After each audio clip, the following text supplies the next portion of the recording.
Welcome to the Sportz Phenz Show. The show where, just like you, we can't get enough sports. The 47-year wait is over! And the Nuggets win it! Wilson throws up for grabs and is caught for the touchdown! And the Denver Broncos have taken Super Bowl 50. And the Avalanche are 2022 Stanley Cup champions! And a shot into the back of the net for Diego Rubio! Now here's your hosts, Arthur Knight and Larry Perkins.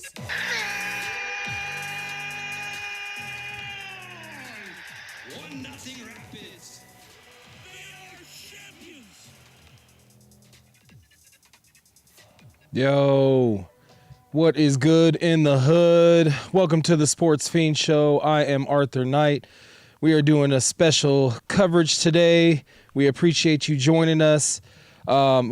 Joining me.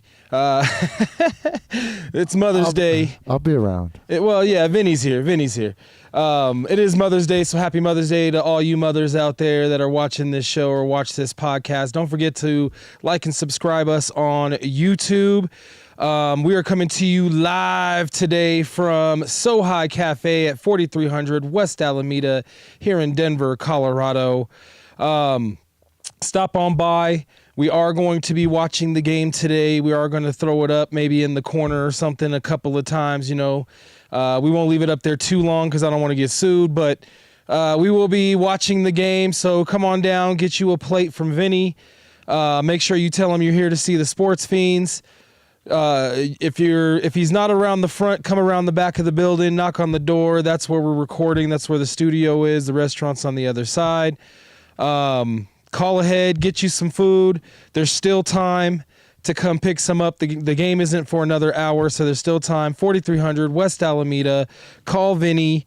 Vinny, give him your number so I don't have to look it up. Oh, I think it's 303-807-0150. Come on, man. You were supposed to save me, bro. Just look it up on Google. I think I was 303-807-0151. I think he was correct. There we go. Do not forget to tell him the Sportz Phenz sent you, get you that 10% discount. We are also being brought to you by INV Vision. INV Vision is an optometry office that provides comprehensive eye exams and medically focused eye exams. They are in Aurora, Colorado. Book now, invvision.com. They are locally owned.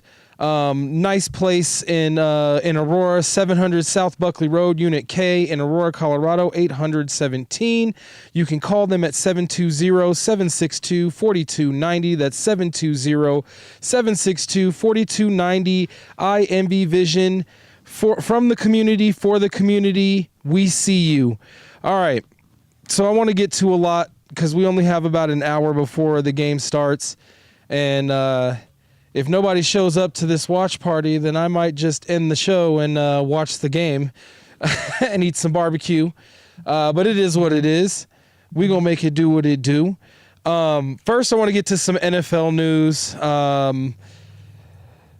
Derek Carr decides that he wants to retire on the Saints, leaving them with only their backups to start or even their rookie that they drafted.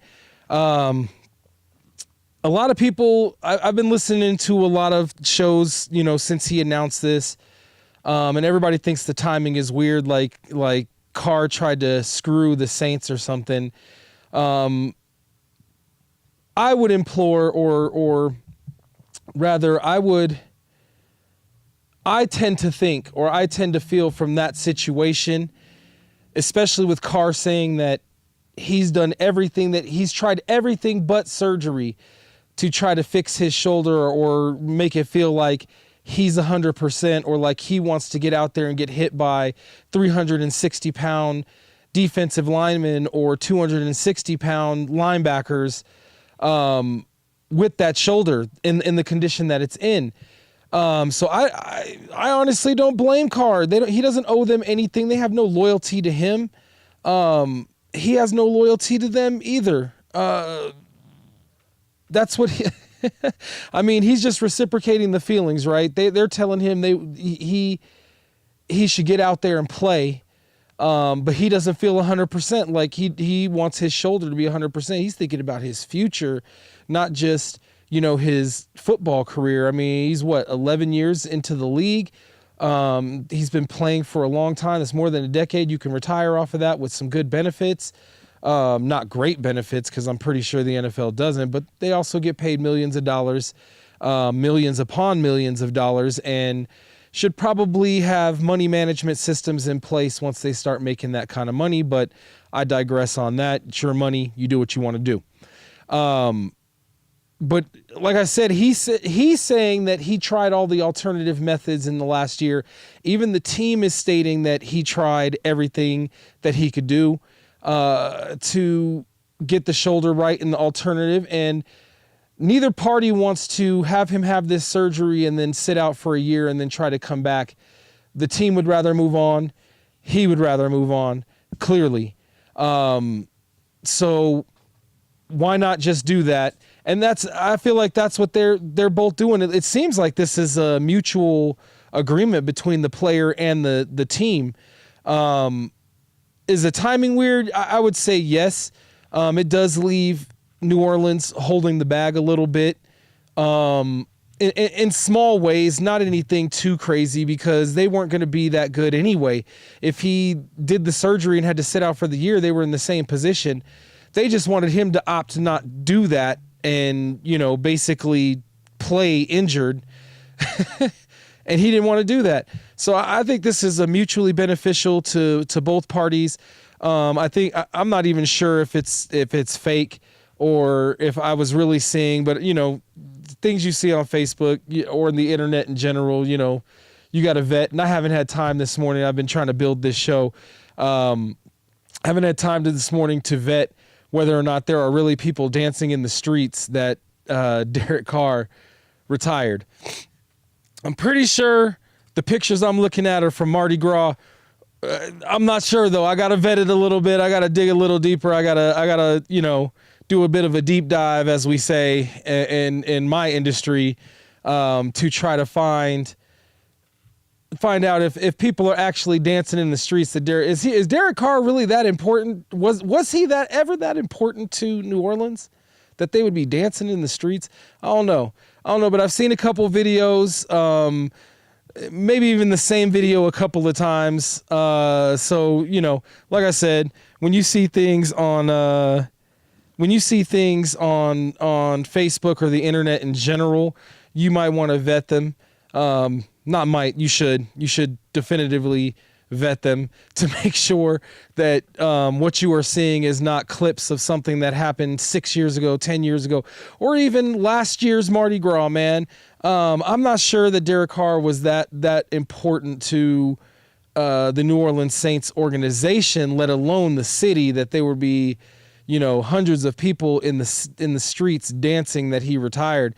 You do realize that you guys are going to be terrible for the next year, maybe two, right? Why would you be dancing in the street for that? Do you really think you're going to get Manning? That's not even, if it's not on Facebook, it's not real. All right. Hello, Mark. Mark. Oh, I'm sorry, Pops. Well, send him my love. Sorry, everybody. If you're not in the text thread, just talking to my man Mark here. Pops is not feeling that well. Shout out to Gus, but a big shout out to Angie. Happy Mother's Day. Love you, lady. Thank you for always keeping me fed. I didn't get this girlish figure by not eating, and that woman has a lot of love in her. Love you to death. But back to Carr. Carr retiring is not all that big of news. Like, he didn't even play that well when he was there. It looks like the Raiders were right. Oh, damn. Ugh, sorry, ladies and gentlemen. I just threw up a little bit in my mouth. Sorry. Hold on. I just said, and Larry wasn't here to hear it. I mean, he's going to have receipts. It's on tape. What am I going to do? Anyway, so I don't think this is that big of a deal. They're making big news of it, and trying to make it bigger news than it really is. And I don't think it's that big of news. He hasn't played that much for New Orleans anyway. I think they were going to have to figure out how to play without him this season regardless. So I think this was just the means to an end that was already coming, and they just need to move on. Speaking of moving on, though, can we talk about this real quick? Can we just talk about this, Sportz Phenz? Can we just talk about this real quick and then never speak of it again? Like, ever. Okay. Bill Belichick has a 24-year-old girlfriend. And who TF cares? Is there anybody out there that is tired of hearing about this more than I am? I know it's them. I know that, especially her, and I'm not knocking them. Like, she's trying to build a brand for him and, possibly trying to get an estate for herself. I don't know. I'm not here to judge people. I'm not even trying to judge what their situation is. I'm just tired of hearing about it, man. I mean, I know they're the ones making it public, like I said, but do we as a society have to put life into that? And I know. You're going to tell me, why are you talking about it? Well, the difference is I'm not necessarily talking about his relationship with a 24-year-old or what it's about or how wrong or right it is, or I'm talking about let's stop talking about it. Can we do that? Can we do that, America?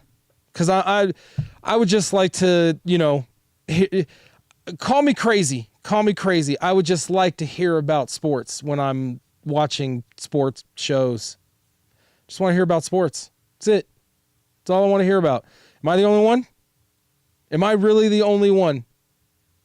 I don't think I am. I really do not think I am. I don't know their situation.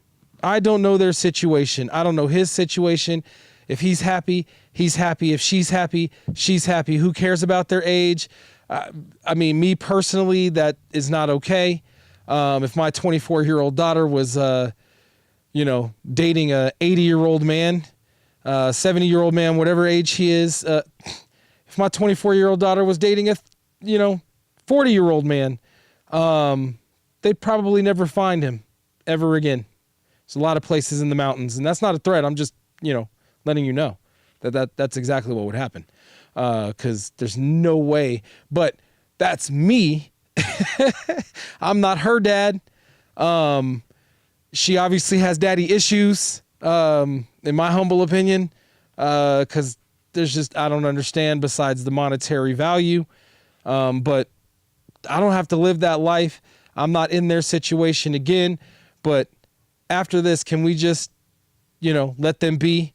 Don't give no life to it. We don't have to talk about it. We don't have to talk about her getting banned from this or, him doing that or getting this job or losing his job, or we don't have to talk about none of that stuff. Just let them be them.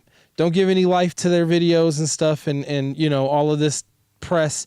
And I think the world would be a better place. Just allow them some, a modicum of privacy.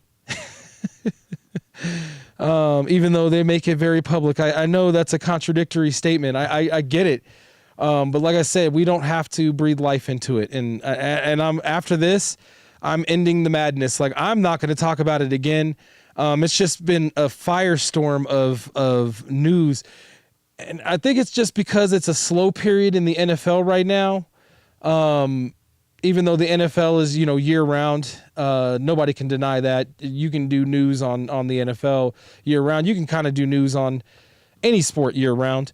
But the NFL is king, and the NFL, you can definitely do news year round. But why are we doing this news? This along with the relationship between, the tight end at Kansas City, Travis Kelce, and, his girlfriend. I'm tired of seeing, I'm just tired of seeing, Taylor Swift and Kelsey this and Taylor Swift. Like, I don't care, man. I don't care. It's just, I don't care, man. I just want to talk about the sports. Let's talk about the sports. When I turn on ESPN, I do not want to see the Met Gala with some old man and his 24-year-old girlfriend. I don't want to see that. I'm sorry. I'm sorry, America. Cancel me. Do whatever you want. I do this show myself, so you can't cancel me. Just don't watch my show. It's cool. But like and subscribe. So, all right. So we're done. We're done talking about it. I've spent more than enough time and probably too much time on the subject, and we're done. So let's talk about something else that could be done. Boston did go into MSG and completely dominated the Knicks. Is Boston done? Everybody was saying they were done. They were shooting an abundance of threes. Not everybody. There's a couple of people, a couple of fans, a couple of savvy fans. Even Ryan was saying, and when him and I were talking about it, he still believes that his Celtics play with their food too much, and they're probably going to make a dramatic finish. I don't think anybody thought they would be down 2-0 and then come back and win Game 3. But can Boston still win this series? Can Boston still win this series? You tell me. You tell me, America. You tell me, Sportz Phenz. Can Boston still win this series? I think a lot of people are going to say yes just because of the way that they won the other day in Game 3. But I don't think that truly matters. The only thing that does matter is that if they go into Game 4 and play in the same manner and win that game that way, that could be very demoralizing to a team. You know what I'm saying? Like, that could really hurt a team to the point where they might have a little bit of doubt in themselves that, hey, we were up 2-0, now it's 2-2, and we have to go back to Boston and win again. Because that's at that point, they take home court advantage back, right? So can they win 3, if they win Game 4, I honestly do think that Boston can win this series. I also think they will be up 3-2 because they're not going to lose again in Boston. But it'll go Game 7 because I do think that New York is scrappy enough that they can eke out one more win in MSG in order to stretch the series. And then, I have faith that Boston can still win this series. I do. I have faith that they can still win this series. They've been in this position before or similar to this position. They have experience on their side. They are still the champs. So I do think that there's a possibility that they could make a run, especially if they win Game 4 in the manner that they won Game 3. If they do not, if they just eke out a win, it could be, I don't know.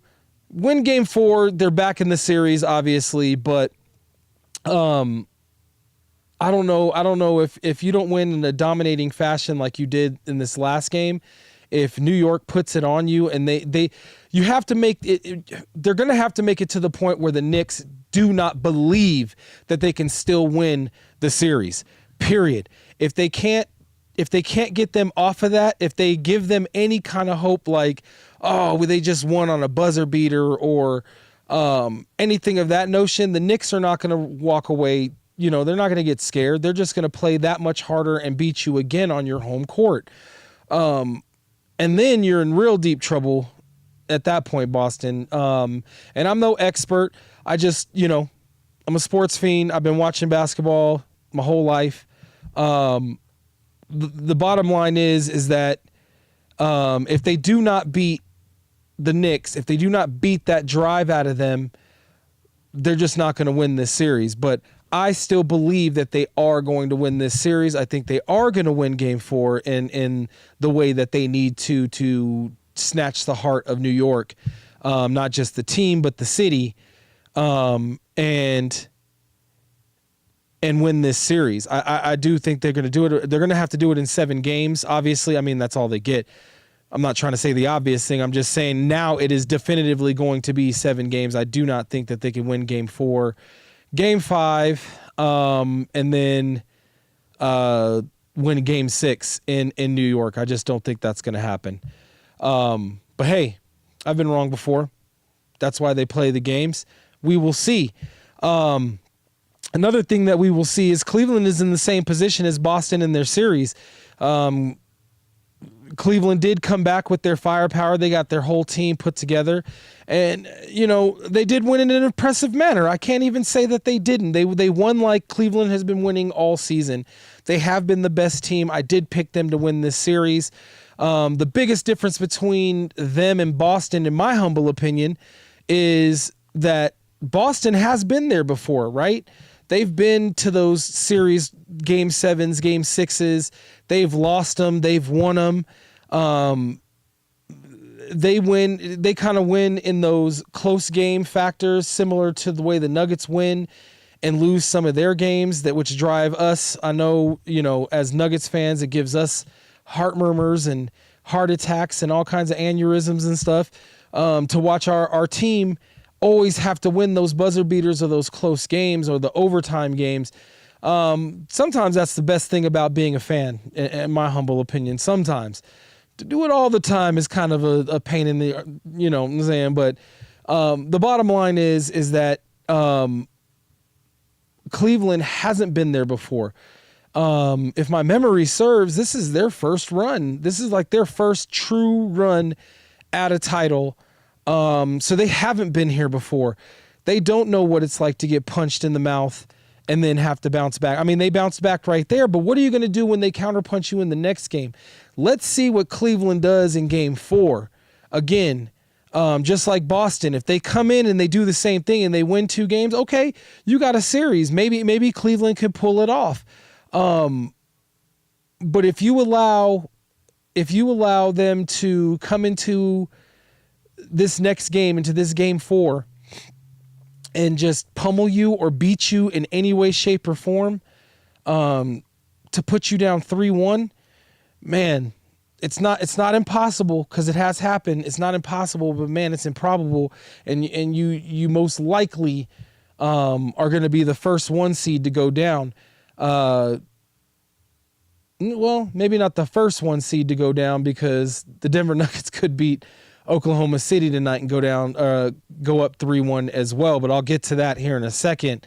I just feel like Cleveland is too young. Cleveland is too young right now. And hey, prove me wrong, Cleveland. Please do. Because I really did pick you to win the series. I picked you to win the series in 5 games. That's just not going to happen now. But prove me wrong, please. Please, by all means, prove me wrong and then prove me right as well. Talking about proving me right or proving myself right. The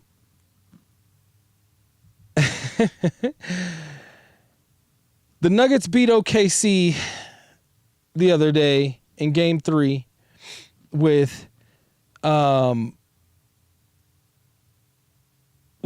to no bench help. Okay? The Nuggets got 8 from Westbrook, 7 from P. Watt.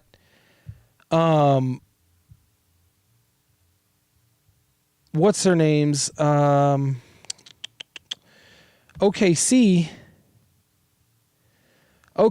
had damn near everybody. They went, 1, 2, 3, 4, 5 deep in their bench. Okay? Some of that is garbage. At least Isaiah Joe, that's garbage. But Aaron Wiggins, Jalen Williams, Jalen Williams, Casey Wallace, and Alex Caruso all had 12-plus minutes. Caruso and Wallace had 20 or almost 20-plus minutes. Caruso contributed 7. Jay Will contributed 5. Aaron Wiggins contributed 7 on 3 of 5 shooting. So that was pretty efficient right there. So they did get more bench production, and J-Dub got 32 points. And Jokic is broken. Oh, Mark. You need help, my brother. You need help. J-Dub 43 minutes, 32 points on 11 and 21 shooting, 3 of 7 from 3-point. SGA 18. Seems like CB is kind of holding him down, similar to how he would or how he did the Beard, right? How he did him. He kind of slowed him down, frustrated him just enough. 7 of 22. 7 of 22. I can't even knock him though, because both MVP candidates were not very good in that game. I mean, Nikola Jokic was 0 for 10. To Mark's point, Jokic was 0 of 10 from 3-point and 8 of 25 from the field. That hurts. But, when you have an Aaron Gordon shooting 7 of 11, Michael Porter Jr. shooting 7 of 10, and Murray had not an efficient night. He still scored 27 points, but it was not 9 of 19. Let's just be real. 2 of 5. Not great shooting, but he was a plus 14. So Aaron Gordon was a plus 15. Jokic was a plus 5. The Nuggets were, with the exception of Westbrook, of course, with the exception of Westbrook and Najee, for that matter, when he got his limited 3 minutes. Everybody else was a plus, even P-Watt. P-Watt was a plus 7. Plus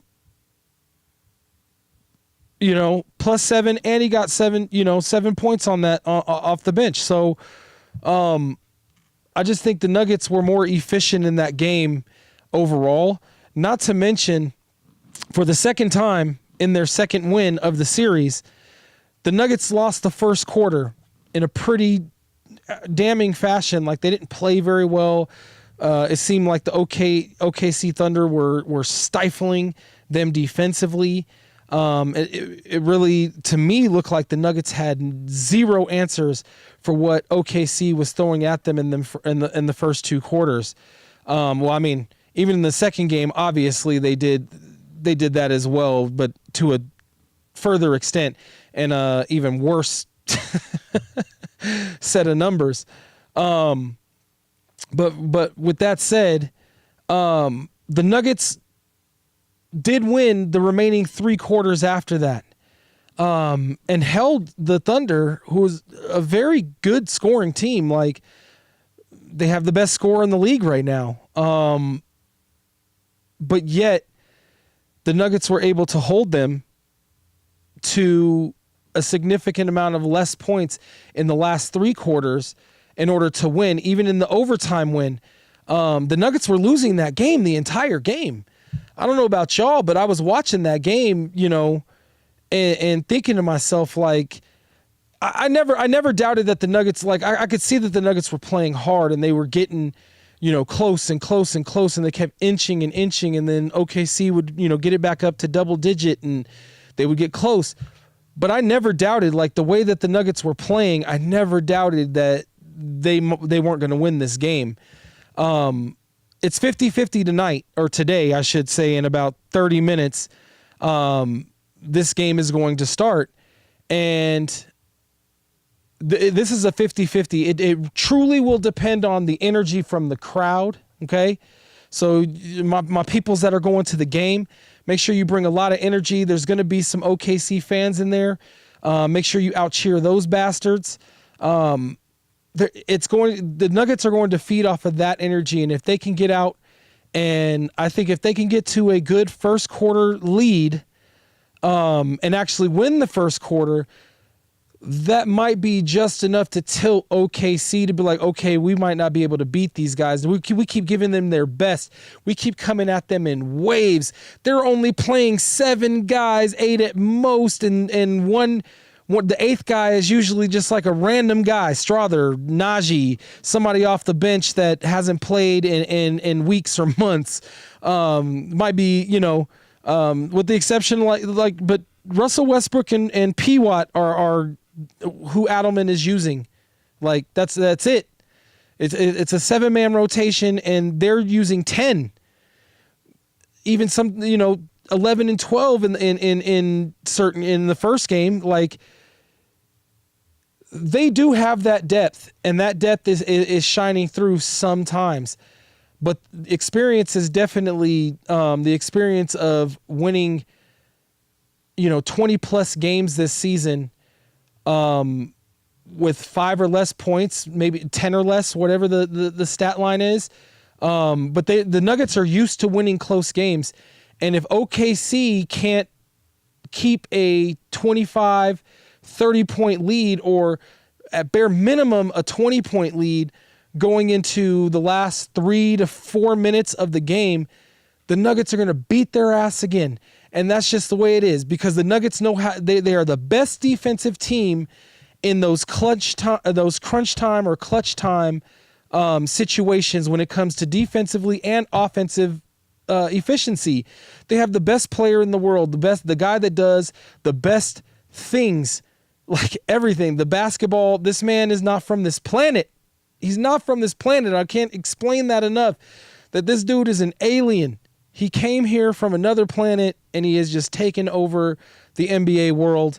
And of course, we're talking about Nikola Jokic. Look, the league hasn't done the Nuggets any favors in this series whatsoever. The Nuggets have had the least amount of rest than Oklahoma City, right? They've had the least amount of rest due to their own fault. They could have put away the Clippers sooner. They didn't. That's not Oklahoma City's fault, right? But they have had less rest. So, and on top of that, the league has given them, no breaks, like I said, with having the games every other day. And now, not only is the game every other day, they played on Friday night, right? Now they got to play in an early afternoon game today, right? So, if the Nuggets win tonight, they are going to win, or today, they are going to win this series. I'm sorry. There's just nothing. The Oklahoma City cannot play a close game and win this game with the way Denver has so much experience in winning those type of games. You can tell that OKC falls apart unless they are ahead by a mile, and that's what they're used to. They've been blowing everybody out. They've blown Denver out several times. I mean, once in this playoff series, obviously, but in their wins, I believe the margin of winning, and don't quote me on this, but I can double check, but don't quote me on this, but I believe the margin of winning, but when the Nuggets beat the OKC Thunder, the margin was like somewhere under 20, under 15. But when Oklahoma City beat the Nuggets, it was by a blowout. It was literally 15 plus or 20 plus points. So if Denver allows them to come out in that first quarter and run up the score like they did in game 2, the Nuggets are going to be in trouble. And they're not going to be able to win this series. Or not, not the series, but not this game. And it'll be tough to win the series if they lose this game, because that gives home court advantage right back to OKC. Look, I'm not trying to rehash and I'm not really trying to pivot too, but I do want to talk about this.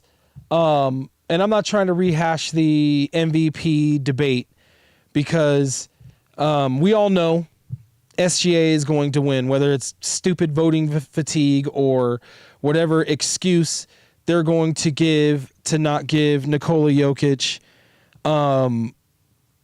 any love whatsoever. I don't know, man. It's really starting to get under my skin that this man is so mistreated, as if they don't see that he's not like the best basketball player, like the most complete of his time right now. Like, he's the most complete. They try to say he doesn't play defense, but that's just because he's not a shot blocker. He does play defense, though. He plays defense. He gets steals, and I know the national media has seen him do that in these games. He did it against the Clippers. He's done it against this team, against the OKC Thunder. He's done it time and time again, stepped into a passing lane, stolen the ball, and started a fast break from the center position. From the center position, okay? But here's my argument. Here's my argument to why Nikola Jokic is getting the snub, okay? Here's my true argument. And then I'll let it go because it's gonna be what it's gonna be. And I don't want to take anything away from SGA, who's having a phenomenal season. I don't want to take anything away from the OKC Thunder because they're having a great year. But SGA is averaging 32.7 points a game in this series, okay? Nikola Jokic is averaging 29.6. Not a huge difference, but a difference, okay? Here's the thing. Jokic is also averaging 10.2 assists and 12.7 rebounds to lead all players in the series on average. So 29.6, 10.2, and 12.7 in this series. Okay? How is this man not MVP? I mean, how is he not MVP? SGA is second in assists, so I think he's averaging about 6.7 assists. So he's averaging some assists, but he's not even averaging a double-double. He is averaging 32.7. He is averaging that. I mean, he's able to get buckets. He has been able to get buckets at least. But I would say that this number is a little, off because of game 2, right? Game 2, he just blew up in points in that game. And the Nuggets weren't playing defense. They weren't playing very well or whatever, whatever you want to say. That he was able to drop buckets on him in that game. So that 32 points is a little off, right? If you take that game out of the equation, he's right around where Jokic is averaging in points in this series. But if you take away that, you also have to take away Jokic's bad game in game 3 that I just talked about, where he was 8 of 25.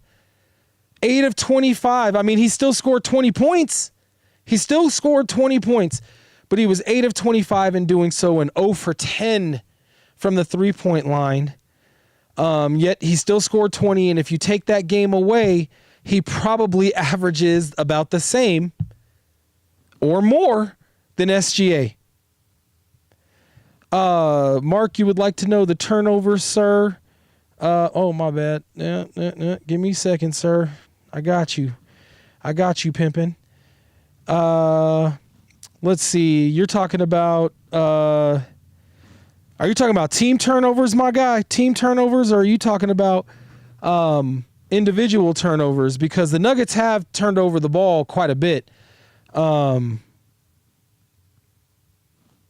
Yeah. I wish you were here so you could care to elaborate. But I get it. I didn't mean it that way. You know what I mean. Anyway.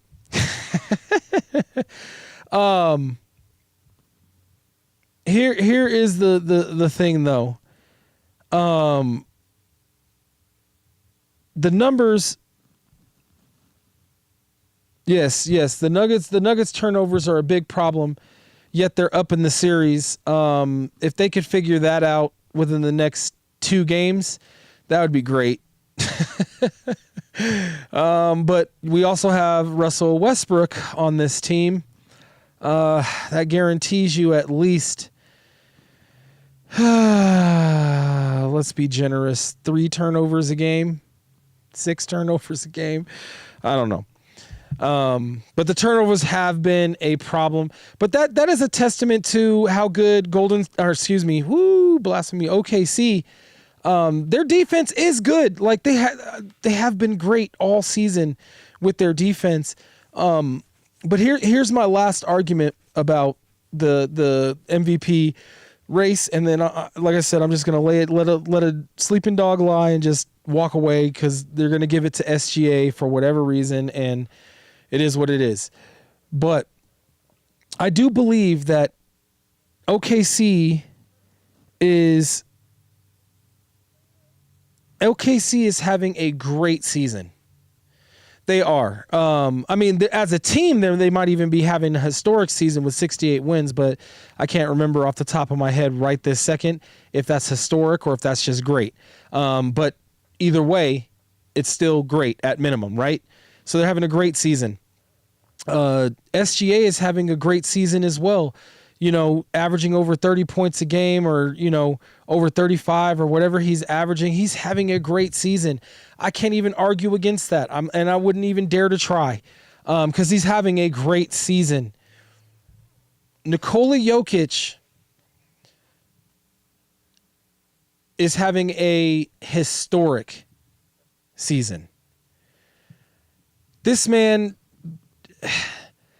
they said nobody has ever averaged a triple-double in a playoff series ever until he did it. And now he's doing it again. Win or lose, if the Denver Nuggets win or lose this series, he will still have averaged a triple-double within the series. That's 2 playoff series after no rest, Game 7 in the first round, coach is fired, GM is fired. All of this. And yet this man is focused enough to still average a triple-double. Now, I don't want to take anything away from AG because AG has been the MVP of the Denver Nuggets in the past 2 series. Nikola Jokic is the best basketball player in the world. Bottom line. Period. Point. End of discussion. But AG has been the MVP of round 1 and round 2. Not Murray, not Jokic. AG. Why? Because how many game-winning shots, how many game-tying, go-ahead shots does he have to make for this man to get his flowers, man? How many shots? He has been the most consistent in these series, both series, the Clips and Thunder. He has been the most relied upon from Jokic. Jokic passes him the ball right now on average more than anybody else at a high percentage. He's playing out of his mind right now. It looks like, kids, if you're watching, what you want to do is if you could build your own basketball court, your own NBA style basketball court in a warehouse and live there, then you could probably improve your game quite significantly. Not only did his free throw percentage go up, his 3-point percentage went up, and if you could believe it, his field goal percentage went up. Like, how does that happen when you're already above 50%? I mean, he's in that dunker spot most of the time, so I mean that's going to give you a high field goal percentage. And yes, Lucas, I'm with you, and I believe I can speak for most Denver fans, or you speak for most Denver fans whenever Russ gets the ball. It's scary. Your heart beats, and not in a good way. You might have to take some heart pills or something to alleviate the pain. I still feel Mark, like when we were watching the game together, the last game that we got to watch together, and Jokic kept passing it to Russ, and he threw it to Russ. And Mark said we all were thinking it. We all in the entire living room were thinking it. But Mark said it out loud. He was like, anybody but him, or no, not him. And to this day, I still, when I hear that in my head, you know, I crack up. It's too funny that he literally pulled the words out of our thoughts out of our heads and just said it out loud, because we were thinking all of that. And I think they are trying to give us a heart attack every time. But hey, man, I'm going to tell you this to both of you, the two of you that are in my thread, and I love you both. Thank you very much for adding to the show. Here's the thing, fellas. Nikola Jokic trusts him. During that game, even though as funny as it was, and the fact that we were all thinking it, right after that, Jokic kept passing it to Russell Westbrook every play. And Russ rewarded him. He made a couple of those corner threes that he makes at a clip of plus 50% in those corners. Maybe a little less now. He's been missing a few of them, but when he's in that clutch mode, man, he does have that clutch gene, guys. He still has that. He's just not great at it anymore. You know what I'm saying? But he still has. He's not that number one option clutch gene. He's that, okay, you can depend on me, though. Defensively and offensively, that is true. As frustrating as he makes us as Denver Nuggets fans, and as inconsistent as he gets and he can be, he is who he is, and he knows that. And you either accept that and roll with that train, or you don't get on that train, because he is going to be that guy. And when he is that guy, the Denver Nuggets usually win. And like I said, Nikola Jokic trusts him. So if the best basketball player in the world trusts him, wanted him on the team, who are we to say different? I mean, who are we to say different if Jokic believes in him and thinks that they can get him a ring? I mean, even AG, I think, is quoted in saying the other day, I want to say it was Friday, he's quoted in saying, I'm going to do whatever it takes to get Russ a ring. I'm watching a Taco Bell wing commercial. I got some wings on the brain. Good thing Vinny's got some wings down here. You guys it's not too late, unless you're already planted where you're going to watch the game. Game tip-off is in roughly 10 minutes, but he's got some wings on the smoker. I know he's got brisket.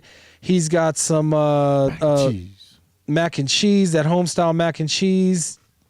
Come on by, 4300 West Alameda. I don't have too many people here, or anybody at all, I should say, to do a watch party and stay live. So in about 10 minutes, guys, I'm going to watch this game and eat some barbecue with Vinny and cheer on my Denver Nuggets. But we got a Lottes out here, too, if they want. What's that? The Elotes truck just showed up, too. Yeah, that's right. There's an Elotes truck that does show up every Sunday. Stop on by, support. I'm not sure the name of it. Forgive me. Yeah, I mean...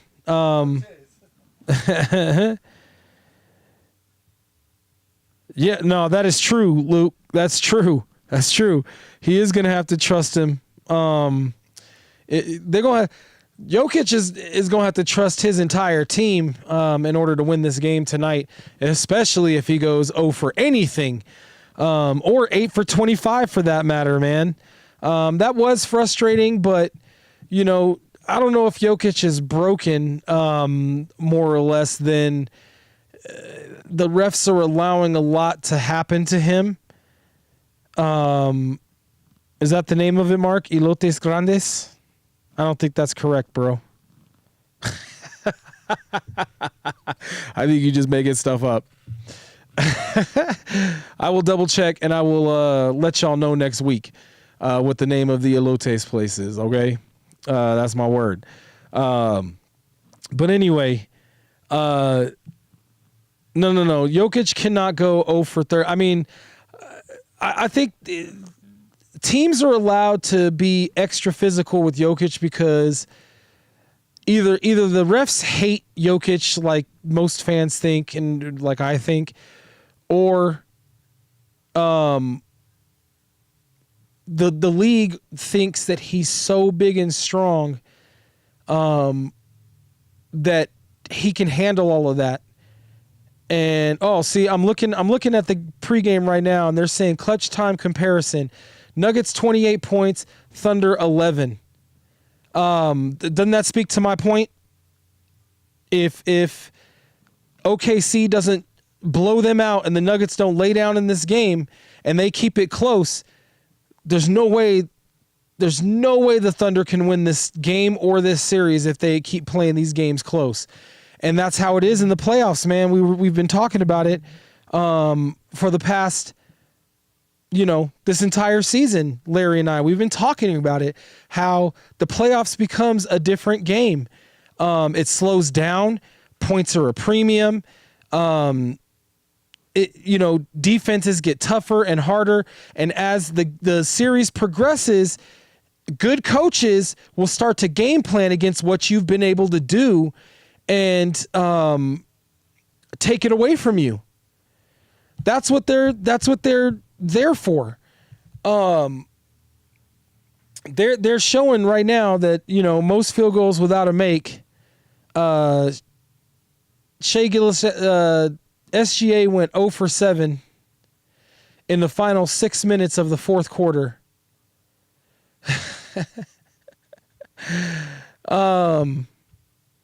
That's what's up, CB. That's what's up, my boy. Because he was on him. He was on him like white on rice in a paper plate in a snowstorm, baby. He was on him. And if CB plays that way again today, it's going to be a long night for OKC. Yeah, CB has turned into a premier. That's why, you know what, Lucas? That's why, and I think when I was down there visiting you, I was telling you that he should have gotten most improved. I get why they gave it to homie in Detroit. I get it. But that him making elite makes sense because he was a lottery pick. CB doubling everything that KCP was able to accomplish in numbers, every single stat he's doubled, even in the defensive columns. He's doubled or came close to matching what KCP brought to the table when it came to the Nuggets, and he's exceeded expectation. He's been clutch in hitting threes in both wins that the Nuggets did win. It looks like ESPN is saying that the Thunder have a 57% chance to win today. The Thunder are a minus 6.5 favorite to beat the Nuggets at home tonight. And they have been favored in every game. So let's see. You said got lucky, huh? Hey, man, let me ask you this. Would you rather be lucky or skilled? No, I'm just kidding. Sometimes it is better to be lucky than skilled, OKC does have, a starting five on their bench players. It's very similar to Minnesota, except for they're smaller. So, I said going into this series, the Nuggets are a matchup nightmare for OKC. Just Jokic alone and AG are tearing up their bigs. The only thing is that CB does need to have a little more confidence in himself. CB does need to take more shots when he needs to take more shots when he's open. He needs to be confident in that shot and take more of them. Because what's the Mamba mentality quote? You miss 100% of the shots you don't take, right? So take those shots, little man. Take them, little man. He's twice my size. Young man, I should say. Take those shots. They're gonna need you. The Nuggets are gonna need you to take those shots tonight and not be scared. Don't be scared. Just take them shots, man. Drive it to the hole. Make OKC foul you. Make them. Get them in foul trouble so you guys are taking free throws for the remainder of the game. You know what I'm saying? big ups to CB. I'm hoping that the Nuggets are able to keep him. I don't know what's going to happen if the Nuggets make an actual title run. Do they change anything? I mean, obviously you want to get depth. You don't want to. You're not going to be able to win next year and create the dynasty that you want if you don't get some sort of depth. You are going to need ninth guys that can play, that can ball. Najee ain't it, and even though he's been good in spurts, he ain't it. We'll have to see with our two guys. Who am I trying to think of? Strother and Pickett. I mean, I've liked Pickett's play in these playoffs. I really have. I've liked his play in the last 3 games of the season. He's showing a lot of growth. Maybe, playing behind one of the greatest triple-double players to ever grace the floor in Russell Westbrook. And I know that's high praise, but he's one of the greatest triple-double. I mean, it's just him, Oscar Robertson, and Magic and Jokic. It's a really small group, so he's one of the greatest. I'm not calling him the greatest, but he's one of the greatest. Triple-double, and it's rubbed off. It's rubbed off. So hopefully Pickett is a good pick. Strother, I'm up and down with him, and we still have the kid that's been injured all season.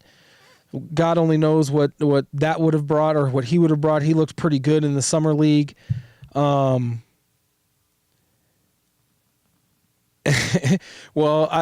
P-Watt has played very well, my guy. He has played very well. P-Watt has played very well. Defensively, he did hit some big threes and some key threes in the Game 3 win. Let's hope he can keep that momentum going, man. That's what I'm hoping, is that the Nuggets can take this game, go up 3-1, not have to worry about winning Game 5 in Oklahoma City, coming back to Denver and closing this game out in 6, or closing this series out in 6. I called it in 5, but it looks like it's going to be in 6. I like P-Watt. We do have some good. I like that kid with 2 first names too. What am I trying to think of? I like his energy, but I can't think of his name right now. What is that boy's name? Orlan. I find it. Hunter Tyson. Pickett is growing on me too. Okay. Hot take from Mark. Pickett is the second coming of Robert Pack with a better shot. Okay. You're too late. I already said it. Hunter Tyson. And Deron Holmes is, being inactive and injured. Who knows what? Yeah, it was Hunter Tyson. That's the guy I was thinking of. All right, this game is about to start. Thank you for tuning in this week. I will be back, and hopefully Larry will be back next week. We'll be back at the normal time unless there's a playoff game playing at the same time. I did not get to Minnesota and Golden State, but who cares? I mean, it does determine who the Nuggets play next series. And I'm being prophetic here. I'm speaking it into existence. The Nuggets are going to win this series. They're going to win this game tonight. Hot take. You heard it here first. I'm just waiting on Vinny to come over here and push the button. So I'm going to keep rambling on while this game is going. Here comes Vinny. He's rushing to cook y'all food, man. Y'all should have came. Thisfoodisbomb.com. But I will see y'all next week, coming to you live from 4300 West Alameda at Sohai Cafe. Come get some barbecue and holla at your boy. Again, I'll see you next week. Same bat time, same bat channel. Deuces.